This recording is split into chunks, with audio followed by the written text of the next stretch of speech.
Number 5, this is from Richards98, who says, do you have any advice or mistakes to avoid for a young marriage? Yeah. Young marriage. Okay, young marriage. One is this. Chances are, let's say you're a young married person, you're listening. Chances are, it's not 100% true, but chances are that marriage, in at least some ways, maybe a lot of ways, is a lot harder than you thought it would be. It's probably also better than you thought it would be. It's probably both. But for that part that's harder than you thought it would be, I would encourage you that as you go through future years, if you behave godly, that will get easier, most likely. Like, there's a really good chance it'll get a lot easier. You can't control the other person, but there's a good chance. One of the things that we did was we established a few rules in our marriage. Off the top of my head, I can remember some of them, and I would share them with you guys to consider. One is never raise your voice unless it's because the person can't hear you, like they're far away. So never raise your voice, no yelling.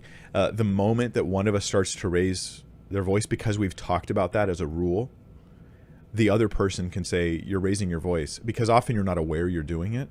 And this has been super good in my marriage because growing up, there was in my household, there was so much screaming and yelling that I had seen a lot of cycles of negativity in marriage, and I wanted to cut those things off before they started. I was afraid of them. So I would say never raise your voice. Stay calm. Just getting louder makes you more upset, right? This is it starts this snowball effect, and then it affects the other person, and pretty soon you're just having this battle. And then you reconcile later and you feel like, oh, it's normal. It's normal to call each other names. Well, that's another rule. Don't ever call each other names, except honey and sweetheart and Pepita or whatever name you want to call each other. Don't call each other bad names though, like ever. This is just a good basic interpersonal relationship skills. You want to treat your spouse the best of everybody. So you don't call random people names, I hope, unless you're just a jerk, and so the same rule is true of marriage. Don't ever use the name calling thing. Avoid generalizing when you're upset. When you're upset and you say, well, you always do X, you always do Y, you never do A. Those statements are usually not true. So what's happening is in the midst of a tense moment, I'm actually being dishonest about you. And then your guard goes up and the porcupine quills come out and it just snowballs to other things. We also have tendencies that we didn't even know about as when we first get married. I'm just speaking from practical, like, life experience here. This stuff's biblical. Everything I've shared is biblical. Love is not rude. It doesn't, so it wouldn't call names. It wouldn't be yelling at people like that. But this one is something that I noticed from personal experience. When I got married, I had tendencies I'd never known that were unhealthy in how I would deal with conflict in the home. So things I didn't expect. For some reason, when I first got married, if we had a disagreement and it was like tense, my tendency, I won't talk about my wife here because that would be unkind, but my tendency was to want to just get out of Dodge. Like, I just wanted to get in the car and go drive away. And I wanted it so bad. It was weird how much I just wanted to get in the car and drive away. I think maybe it was like, I can't control the situation. It's not going the way I want. But if I just vacate it, like, I'm not going to yell, I'm not going to call names, but if I just get out of here, then I don't know, I'm in control. But here's what I did was I imagined one day having kids who know about me. When dad gets upset with mom, he gets in the car and drives away like a little child, like a little brat. And then remembering when they're in their 20s and 30s, back to how dad would get all stormy and upset and then drive away like he can't be mature and deal with issues as like an adult. And that awareness that I would feed into like a pattern of behavior that would teleport for years into the future, it kept me from doing it. So no matter how much I felt like it, I wouldn't.